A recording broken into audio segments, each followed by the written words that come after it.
Los siguientes testimonios son historias reales de los miembros de la iglesia Hanmao Menchunchon, Corea del Sur. Estos testimonios fueron presentados en Canal C y han sido doblados al español.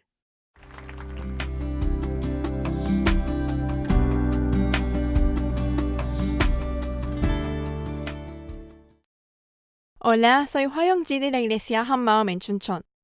Yo soy una médica pediatra. Quisiera compartir la gracia de Dios que me permitió abrazar con amor no solamente el cuerpo de los chicos, sino hasta sus corazones.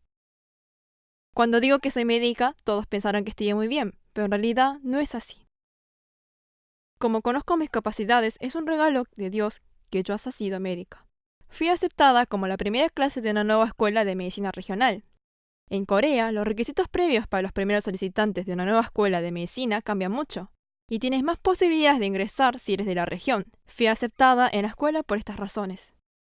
Al principio estaba contenta de ir a la carrera de medicina, pero una vez que empecé a ir, no era del todo bueno, porque como no tenía capacidad como los otros universitarios, perdí la confianza al verme a mí misma. Cuando nos tomaban exámenes durante un mes, me sentí tan cansada que muchas veces quería abandonar la carrera. Especialmente el examen de la autopsia era fatal. Había demasiados nombres de huesos, músculos, nervios y venas que tenía que memorizar. Tuve que recurrir a muchas técnicas para memorizar. Es más, estaba a punto de que esto salga hasta en los sueños. Por lo cual me sostuve de la palabra y oraba pidiendo a Dios que me ayude a no abandonar la carrera. Pensé que si iba a la universidad estaría libre de los estudios y podría divertirme libremente. Pero nunca supe que me esperarían más estudios. ¿Quién se lo hubiera imaginado? Yo había comenzado a ir a la iglesia durante mi último año de la secundaria por el consejo de la profesora, ya que estaba sufriendo de estrés por las notas y por mi carácter. Sin embargo, al terminar la secundaria y al ingresar a la universidad, solo asistía formalmente a los cultos. Cuando escuchaba las prédicas parecía que Dios estaba vivo, pero cuando iba al mundo Dios desaparecía y vivía como quería mi corazón. Sobre todo estaba muy enamorada de mi novio que conocí apenas entré a la universidad. Es por eso que me concentré aún más en el noviazgo en vez de concentrarme en la palabra. Sin embargo, me separé de mi novio cuando pensé que estaríamos para siempre juntos. Por este suceso pensé seriamente sobre mi vida. Pensé que mi novio nunca dejaría de amarme. Pero cuando nos separamos me di cuenta de que la gente cambiaba. Es por eso que pensé en el suicidio. Y luego pensé, el amor de una persona por ti puede cambiar incluso si no lo crees. Entonces, ¿qué hay de Dios? ¿Realmente me amará por siempre con un corazón inmutable? Pensé que tenía que encontrar la respuesta a esta pregunta antes de morir. ¿Será que Dios sabía de este corazón desesperado, que me dio la oportunidad de enfrentar la muerte? Un día me crucé con un ladrón. Estaba regresando de dar clases particulares y un hombre se acercó para preguntarme de la calle, pero al instante me apuntó con un cuchillo, arrinconándome en un lugar oscuro para robarme. Estaba tan aterrada que no podía ni gritar, que rogué que le daría todo y que solo me deje vivir. Por dentro, entre lágrimas, le estaba orando a Dios, pero al ser cada vez más fuerte el llanto, ese hombre se escapó. Por este suceso, durante un mes, no pude salir sola a la noche y comprendí que la muerte llegaría de manera inesperada. Fue impactante mi realidad que solo pedía por la vida frente a la muerte, ya que le daría todo por dejarme la vida. Experimentando que la vida era más importante que cualquier otra cosa, le agradecí profundamente a Dios por haber escuchado mi oración. Si bien fue un suceso terrible que no quería pensar nuevamente, por medio de este suceso empecé a pensar seriamente sobre la palabra. Una vez me pregunté cuál sería la diferencia entre yo y el cuerpo que estaba realizando la autopsia. Por fuera éramos iguales, pero comprendí que en esa persona muerta había salido algo que movía a esa persona. Eso era el espíritu. Entonces me pregunté, si la persona muere, ¿dónde va el espíritu? Nuestro pastor siempre nos dijo, si Jesús resucitó de verdad, podríamos creer que Él es Dios. En Juan capítulo 6, Jesús dijo, si resucito de la muerte y asciendo al cielo, ¿ustedes me creerán? Llegué a pensar continuamente sobre esta palabra. Si no veo a Dios, ¿cómo puedo creer? ¿Cómo puedo asegurar el cielo y el infierno cuando no fui todavía? Aunque leía la Biblia continuadamente, no podía creer. Pensé que podría creer si veía y tocaba a Jesús por mí misma, como los discípulos hace 2000 años atrás. Los discípulos, luego de que vieron a Jesús resucitado, creyeron que Jesús es Dios y llegaron a ser mártires. Luego de enfrentar la muerte a través del ladrón, me di cuenta de que una persona piensa en su propia vida como lo más preciado del mundo. Sabía mejor que nadie que si alguien arriesgaba su vida para decir la verdad, sabiendo muy bien que serían asesinados por ello, fue porque realmente era la verdad. Entonces, los discípulos que se escaparon frente a la muerte de Jesús, que ellos después hayan testificado la resurrección de Jesús entregando sus vidas, era porque de verdad vieron la resurrección de Jesús. Todas mis dudas se resolvieron ante la verdad histórica de la resurrección. Jesús era Dios. Dios estaba vivo de verdad. El cielo y el infierno existían realmente. Como pude creer la resurrección de Jesús, pude creer en todas las cosas de una sola vez. Pero en Romanos 14 decía que Jesús murió y resucitó para ser nuestro Señor. Pensé que era normal que viva como dueña en este mundo, pero en realidad Jesús era mi dueño. A pesar de que me mostró la evidencia segura de la resurrección, el vivir como dueña sin creer en Jesús era el pecado verdadero. Que Jesús sea mi dueño no significaba que se llevaría lo mío, sino que Él, siendo mi dueño, tenía que dejar todo en las manos de Él. No solo era el Mesías que me había salvado, sino que me estaba diciendo que disfrutara de toda la autoridad y el poder que venía de ser hija de Dios. Inmediatamente me arrepentí del pecado de ser dueña de mí misma y recibí a Jesús como mi Señor. Si hubiera sido una médica sin creer en Jesús, habría vivido soberbia pensando en mí misma. Sin embargo, arrepintiéndome del pecado de ser dueña de mí misma y al creer en Jesús como mi Señor, todas mis cosas fueron de Él y empecé a gozar todas las cosas del Señor. Luego de creer a Jesús como mi Señor, toda mi vida también cambió. Como mi dinero, vida y todas las cosas eran del Señor, ya no me preocupé más. Es más, reteniendo la misión de ser médica, pude tomar con gozo todas las etapas para ser una buena médica. Lo más difícil en la etapa como médico era el internado y el primer año de la especialización. Hay un dicho entre los médicos que cuando algo es difícil, tienes que pedirle al médico interno que lo haga. De esta forma, el internado fue el periodo más dificultoso corporalmente y psíquicamente porque de todas formas debía hacer todas las cosas. Como debía pasar la mayor cantidad de tiempo en las tareas del hospital, no había tiempo para dormir, limpiar y comer. Muchos días, haciendo la guardia toda la noche, atendía a los niños que venían con fiebre, los internaba, y habiendo madrugado, preparaba las reuniones y las visitas de la mañana.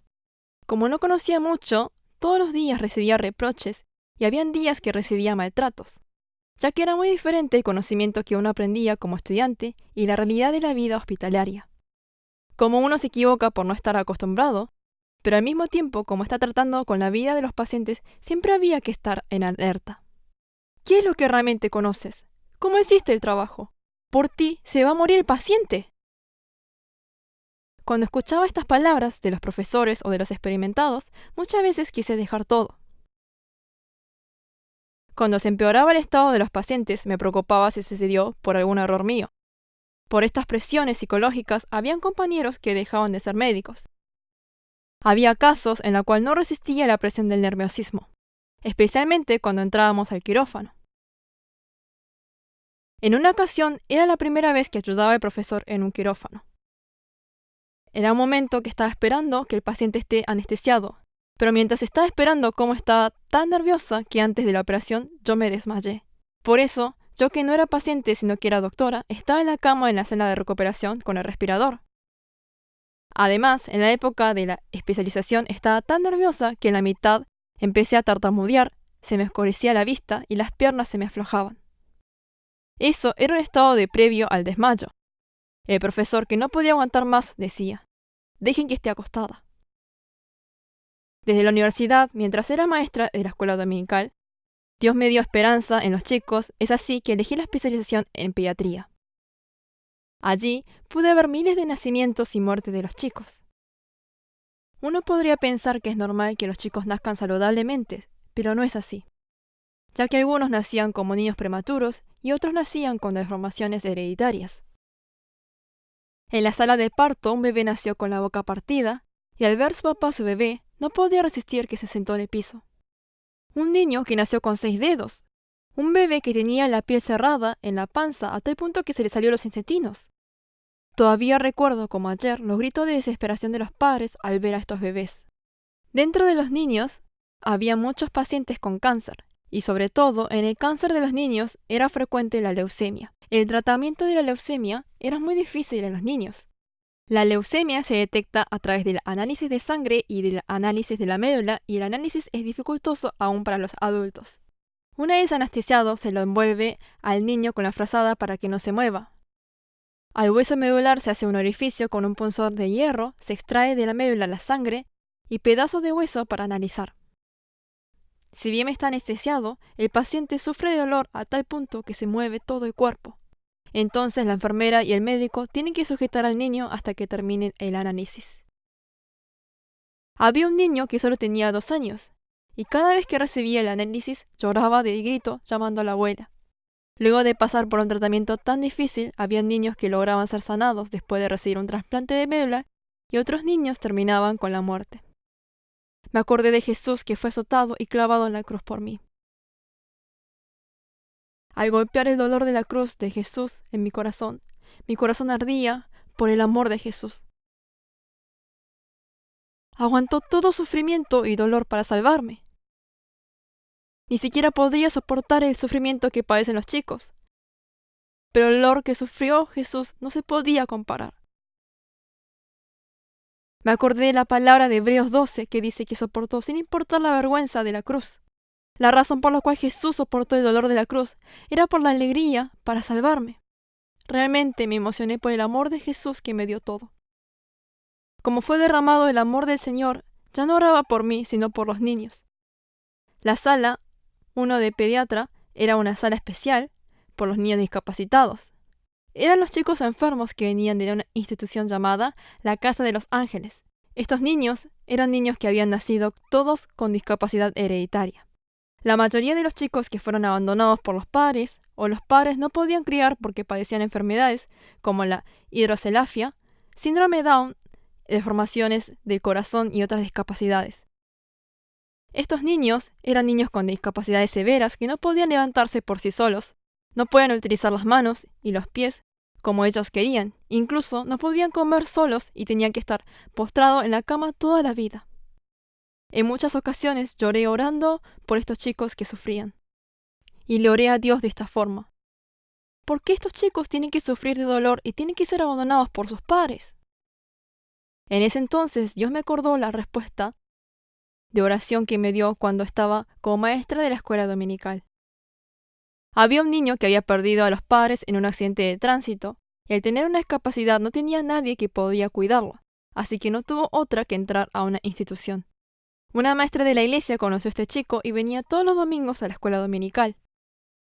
En ese entonces yo le oré a Dios rogando: Dios, ¿qué puede hacer este chico? ¿Cómo va a vivir ahora?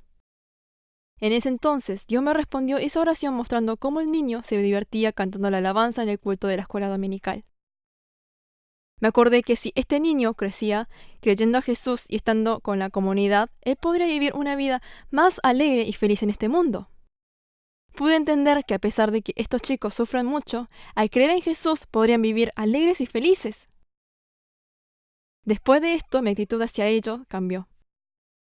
Llegué a pensar que estos chicos, a los ojos del mundo, estaban sufriendo, pero a los ojos de Dios eran amorosos hijos de Dios. Eran seres más preciados en este mundo que fueron comparados por la sangre de Jesús.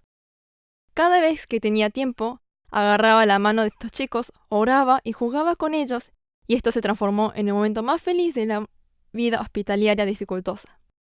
Eran niños en los cuales su cuerpo endurecían cada vez más. Decenas de veces en el día tenían convulsiones, y finalmente llegaban a respirar haciendo orificio en el cuello, y tenían que tomar la leche conectando directamente al estómago, pero ellos eran los ángeles que Dios me envió. Cuando les sostenía la mano, me sonreían con una gran sonrisa. Era una sonrisa que el Señor me envió.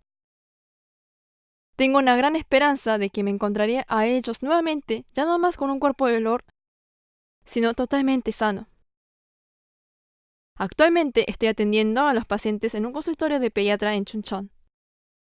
Estoy predicando el Evangelio de la resurrección de los chicos enfermos, a los padres, a los médicos y enfermeras. Tuve la experiencia de ver que los médicos colegas saliendo de la depresión al escuchar el Evangelio. Ahora son transformados por el Evangelio y junto a la iglesia están ejerciendo la misión con alegría. También soy el 911 de las madres por aconsejarlas. En cada instante, aunque sea en la madrugada, les aconsejo cada vez que me preguntan: mi hijo tiene fiebre, salió algo en la piel, de repente vomita y llora. Realmente agradezco y me alegro porque puedo ser útil, aunque sea un poco, el talento que Dios me dio para la comunidad. La cabeza de la iglesia es Jesús y el cuerpo de Jesús son los miembros que creen en Jesús. Hacer algo para los miembros era hacer para Jesús. Si le damos de beber de agua a un pequeño, dice que hay un gran premio en el cielo. Siempre clavo en el corazón esta palabra. Para mí es una alegría y felicidad hacer algo junto a la comunidad de la iglesia.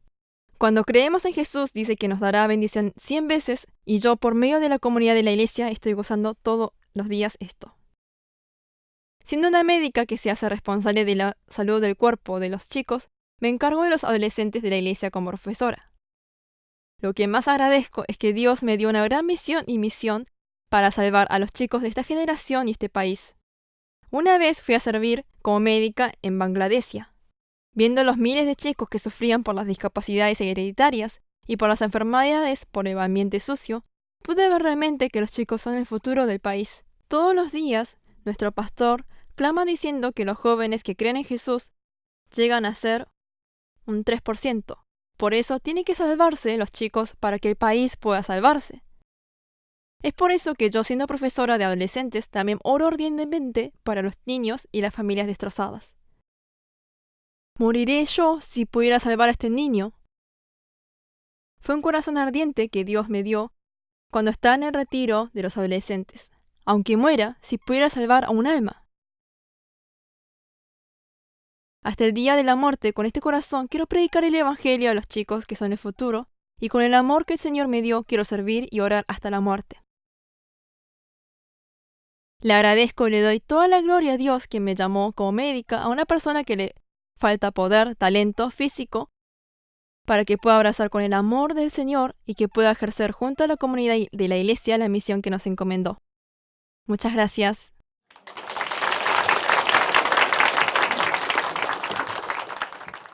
Visítenos en facebook.com HMU Only Jesus o búsquenos en Google escribiendo HMU Solo Jesús.